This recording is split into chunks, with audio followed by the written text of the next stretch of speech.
gentlemen, Matthew John Schmitt.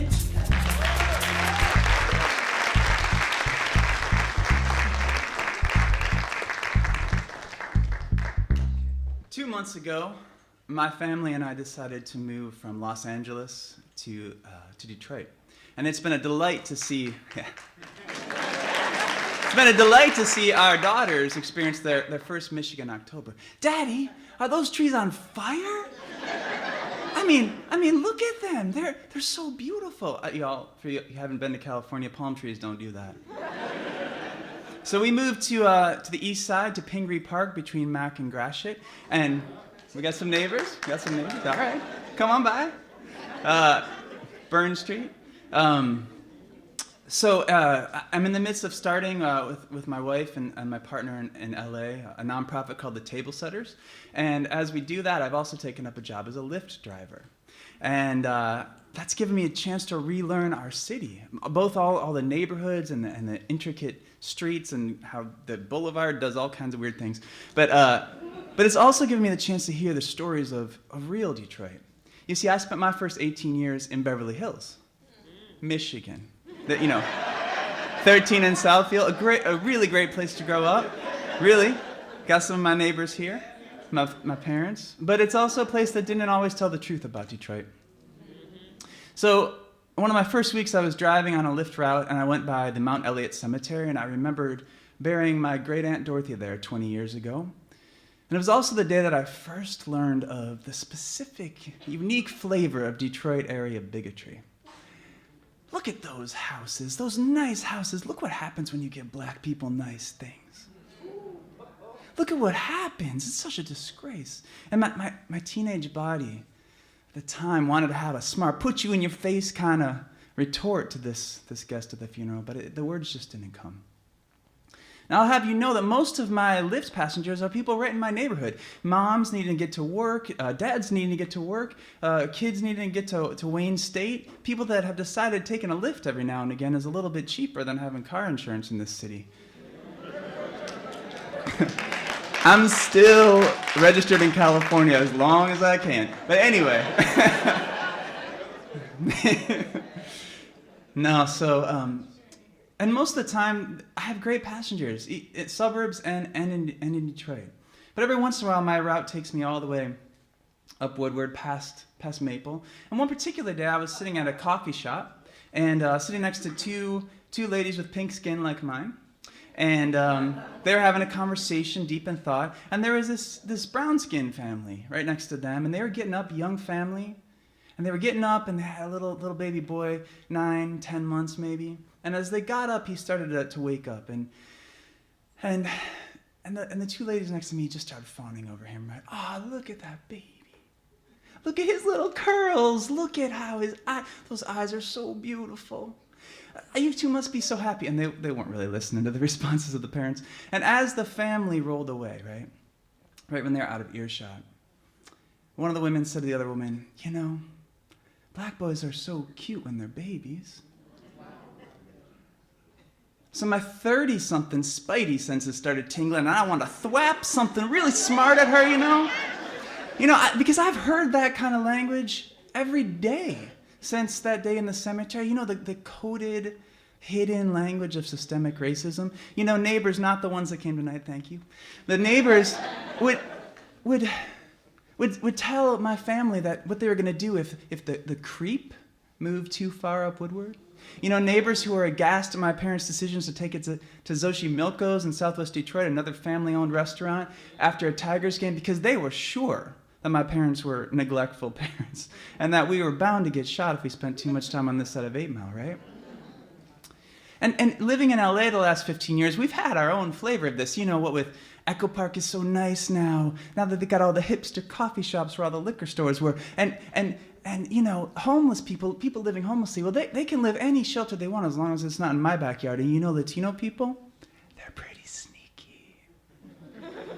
So I knew the words that were floating in the air, the unspoken words that didn't need to be said between these two women that looked like me. I knew what they were saying. They were saying that black baby boys turn into monsters. So I wanted to bust her I want to muster my best Denzel Washington and ask her to remember the Titans. I want to ask her, at what point does that boy turn into a monster? Is it 18? Is it 17? And is it 14? Or if he's wearing a hood, could it be 11? But just then her friend looked at her with tears in her eyes and changed the subject. And she said, I think I'm finally planning to leave Kevin. I got the paper signed up this time. So I put away my microaggression police badge. They're probably not going to stand for my well-crafted lesson on the school-to-prison pipeline just today in the midst of a pending divorce, but I took a sip of my almond milk cortado. I'm a sucker for hipster coffee, okay? This is what that means, right? But anyway. And I got back in my car, turned my Lyft driver mode back on, and started heading south. But I got to thinking, rolling along Woodward, I'm angry. I'm angry at the hypocrisy that these two women would think that little baby boy is going to definitely turn into a monster. Well, they're literally talking about the monster of a man she's married who's cheating and lying. And we know that Detroit has dangers. I'm not naive, but every city has dangers. And I'm so tired of still hearing people talk about how Coleman Young messed everything up with his drug dealers, when I knew those people had drugs going on in their suburban basements, and I could have gone to any one of their basements, and I knew where to go to get high if I wanted to.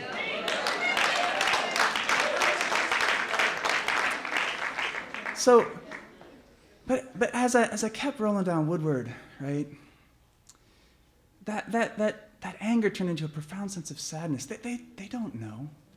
They don't know. They don't really care to know maybe, but they don't know. They don't know the Detroit that I grew up knowing. There's wonderful people, heartbroken people, loving people who are willing to take you in and hear your story and talk to you and share some life with you. They don't know that Detroit. Well, now I'm still going down Woodward and past that place where you pass Ferndale and then you have to get off the smart bus, walk across 8 lanes to get on the DT bus. I have no idea what hellaciousness that is in the middle of winter, but anyway, I guess I'll find out when I'm not driving Lyft. So I'm rolling along, and I get to thinking back to my sophomore year at U of M, where I signed up for the Prison Creative Arts Project with Buzz Alexander. Yeah, I'll know him. Yeah. And so something in me, I wanted to know more at 19. I wanted to... I wanted to hear those unspoken stories, those silent stories, right? But if I'm really honest with you all, I wanted to be known as being bold enough to go into prison at 19, right? I wanted to become that myth buster, I wanted to learn that. So the way that this program works is that you go into a Detroit area prison. We were actually in Plymouth, and I went in with a partner, and we would create plays, the play workshops for a few months, and then we would perform those for other inmates and guests from the outside. Now we couldn't bring any paper or pencil in, so everything had to come from improv, right? And so because it came from improv, it came from the guys themselves, right? It came from their real stories, and the stories were always about regret, reconciliation, and redemption. Now, my parents were really supportive, and they're here tonight. Thank you for coming. And but some of our neighbors, right? Some of our neighbors at our home church would say to me, "What are you up to at that U of M there?"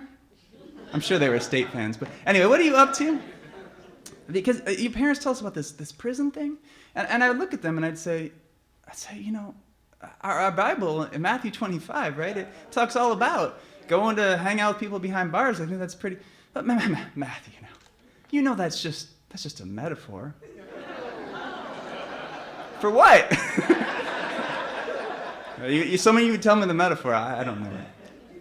Anyway, so my first day, I go in after the pat downs and the metal detectors, and I learned that we're actually going to be working in the maximum security part with the people convicted of murder. Now that rattled me, right? So I thought I was going to be working with, drug offenders, petty thieving crimes and stuff. But the murderers, I went in on high alert. Okay, so after the guard introduced me and my partner to the 13 guys, right? There's Levi. Levi's about 300 some pounds, 6'5", African-American guy. He gets up and he starts bounding over to me, and I'm like, and I go to, shake his hand. He just dodges that and picks me up, right? And I'm like, he's picking me up. I'm like, oh my God, it's a boa constrictor. I'm gonna die. There's all these witnesses, and he's already in for murder. He doesn't care.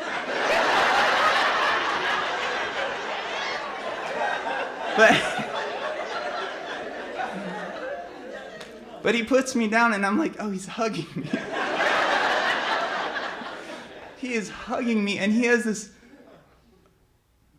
look on his face, right? He's like, thank you for coming, you and Sarah. I've been looking forward to this all month, right?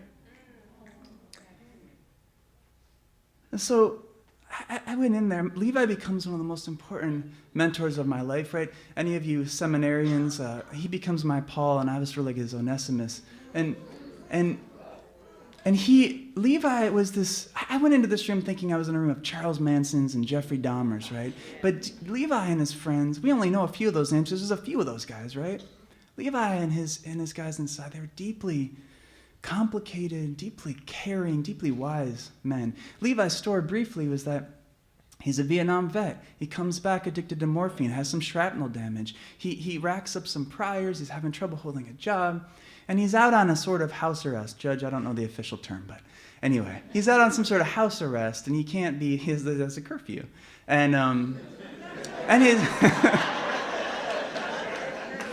his and his sister calls in Detroit and says, Levi, I'm going into labor. You got to come watch your niece.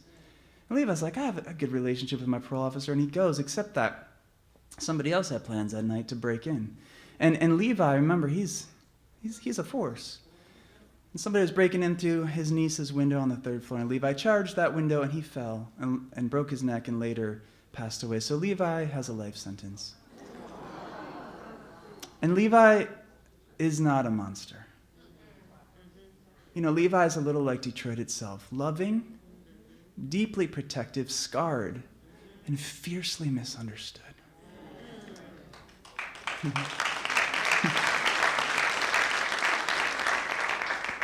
So Levi also told me he was praying for me, right? That's why he's my Paul. And I said, okay, so Levi, what do you think I should do after I graduate? And he's like, be a teacher. I mean, hands down, if I had teachers that had respect like we do with each other in here, I mean, I might have thought for more things about myself than ending up like this, right? So armed with Levi's blessings, I became that teacher. I went to New Orleans, and I taught in the upper 9th Ward and taught 6th grade. And, I was going to be Michelle Pfeiffer from Dangerous Minds. I was going to be Hilary Swank. You know, hell, I was going to be a white Sidney Poitier from To Serve with Love. Ding! Oh, a lift request comes in. So it's from Madison Heights. So I take a breath, collect myself. Ding-dong. Oh, that's the sound of canceling. Let's go back to New Orleans then, right? So armed with Levi's blessing and with my Save the World badge out at the ready, my first mistake is that I think that middle school and prison are similar, right? Like that. I mean, in some metaphorical way they are, but anyway. So for prisoners, right? Coming to the workshop was like the highlight of the week from the daily grind from prison, right?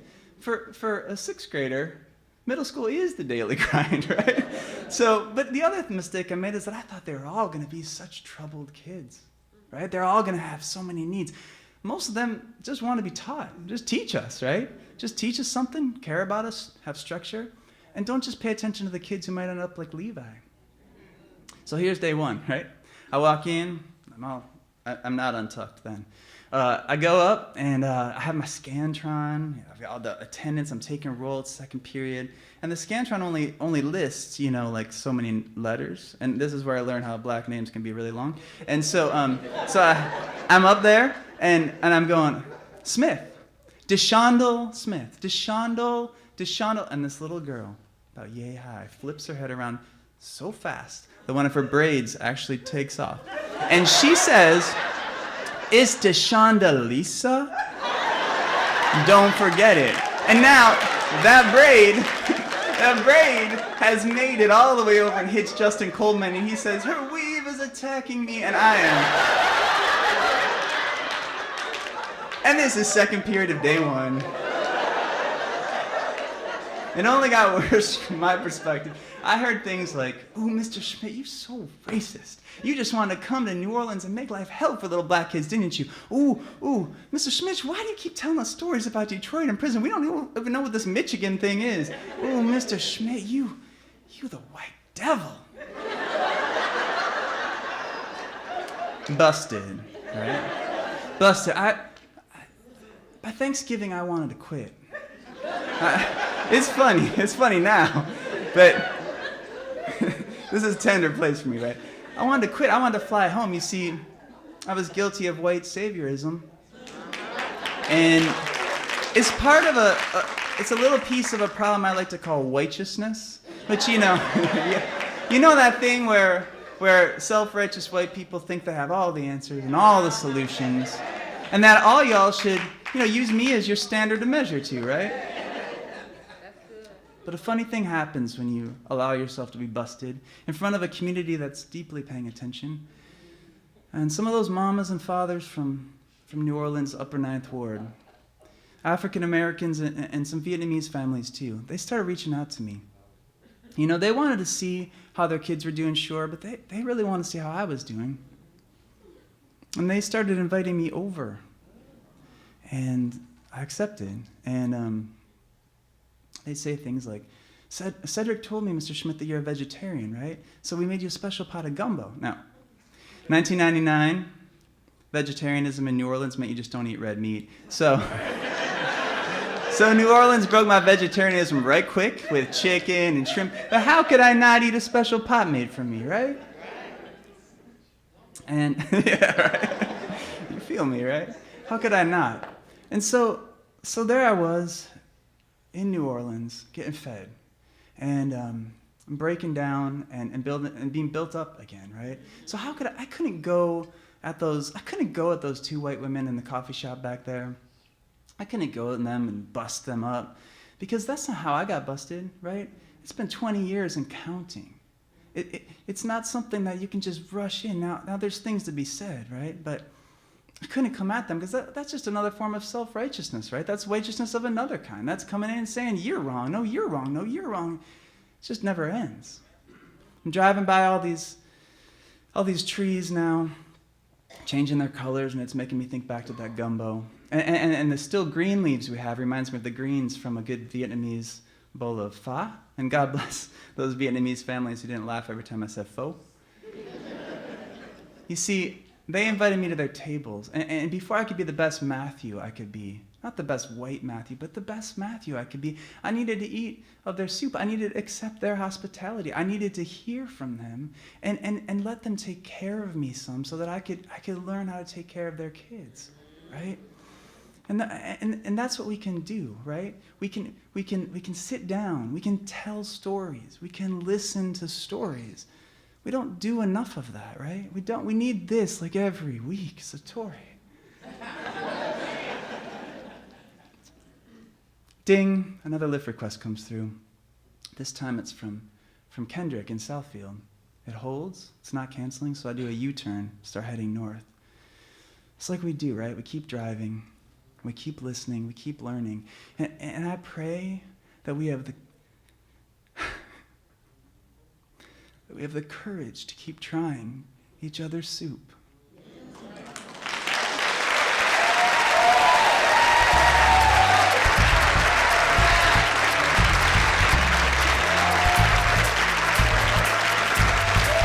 Matthew John Schmitt.